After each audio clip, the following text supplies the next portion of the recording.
ఉద్రిక్తతల మధ్య హైదరాబాద్లో press meet నిర్వహించిన పవన్ కళ్యాణ్ తాము ఎలాంటి బెదిరింపులకు అదిరేది లేదని తేల్చి చెప్పారు.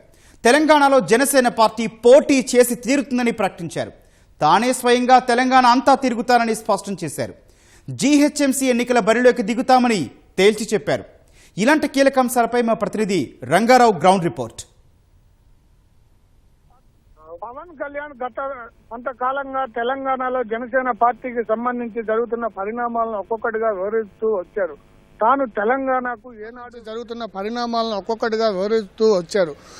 తెలంగాణకు ఏనాడు వ్యతిరేకం కాదని, కేవలం తెలంగాణ ఏర్పాటుకు సంబంధించి జరిగిన ప్రక్రియను మాత్రమే ఆ రోజు వ్యతిరేకించానంటూ ఆయన చెప్పుకొచ్చారు. ఇకపోతే ఇటీవల కాలంలో తనకు సంబంధించిన ల్యాండ్కు సంబంధించి అంశాన్ని కూడా కొంతమంది కావాలని రాద్ధాంతం చేస్తున్నారని, ఆ భూమికి సంబంధించి ఏదైనా వివాదం ఉంటే ప్రభుత్వం తీసుకోవచ్చని, దానిపై తనకు ఎలాంటి అభ్యంతరం లేదంటూ చెప్తూనే ఇక తెలంగాణలో రాజకీయ పరిణామాలు, అదేవిధంగా తమ జనసేన పార్టీ పరిస్థితిని ఆయన ఒక్కొక్క దానిగా వివరిస్తూ వచ్చారు. తెలంగాణలోనే జనసేన పార్టీ పురుడు పోసుకుందన్న విషయాన్ని ఎవరు మర్చిపోవద్దంటూ తాను తెలంగాణకు కానీ తెలంగాణ సమాజానికి కానీ వ్యతిరేకం కాదని స్పష్టం చేశారు. తాను ప్రజారాజ్యం అంటే యువరాజ్యం రోజు కూడా తెలంగాణ గుడాల్లో, తెలంగాణ పల్లెల్లో విస్తృతంగా పర్యటించానని, అక్కడ కూడా తాను తెలంగాణ జనాన్ని, తెలంగాణ సమాజం కోసమే పాటుపడ్డానంటూ చెప్పుకొచ్చారు. అదేవిధంగా గతంలో యురేనియం కోసం జరిగిన నల్లమల్లలో యురేనియం తవ్వకాలను వ్యతిరేకిస్తూ కొంతమంది చేసిన తన వద్దకు వచ్చి విజ్ఞప్తి చేస్తే దానిపై తాను పోరాడబట్టే ఆ యురేనియం తవ్వకాలను కూడా నిలిపివేశారంటూ పవన్ కళ్యాణ్ స్పష్టం చేశారు.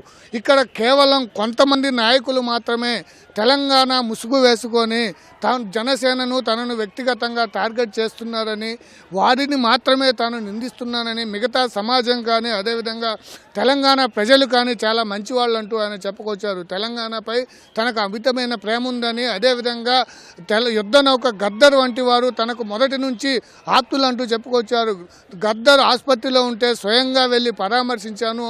అలాగే గద్దరు తన భావజాలాన్ని మెచ్చి తన యొక్క ఉద్యమాన్ని కొనసాగించాలంటూ ఆ రోజు గద్దర్ సూచించారంటూ చెప్పుకొచ్చారు. అవకాశం ఉంటే గద్దర్ విగ్రహాన్ని ఆంధ్రాలో ఏర్పాటు చేస్తామంటూ కూడా పవన్ కళ్యాణ్ చెప్పారు. అదేవిధంగా తెలంగాణలో బీజేపీతో కానీ టీడీపీతో కానీ కలిసి పనిచేస్తామరా అన్న ప్రశ్నకు ఆయన స్పష్టంగా సమాధానం ఇచ్చారు. తెలంగాణలో ప్రస్తుతానికైతే మేమంతా ఒంటరిగానే, జనసేన ఒంటరిగానే పోరాడుతుంది. ఎన్నికల సమయంలో దానికి సంబంధించి నిర్ణయాలు ఉంటాయి.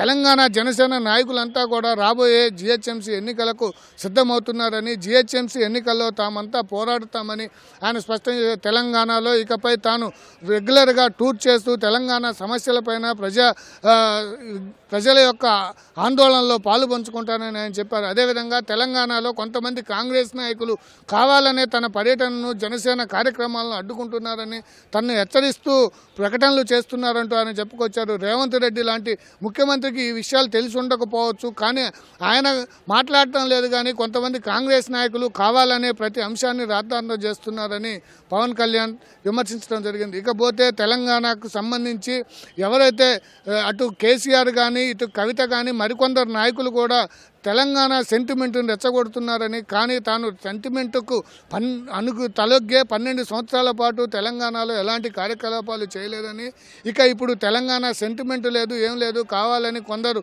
ఇక్కడ ఆంధ్ర వాళ్ళు ఆంధ్ర పెత్తనం అంటూ భుజానికి వేసుకొని లేనిపోని రాద్ధాంతం చేస్తున్నారంటూ పవన్ కళ్యాణ్ స్పష్టంగా విమర్శలు చేయడం జరిగింది.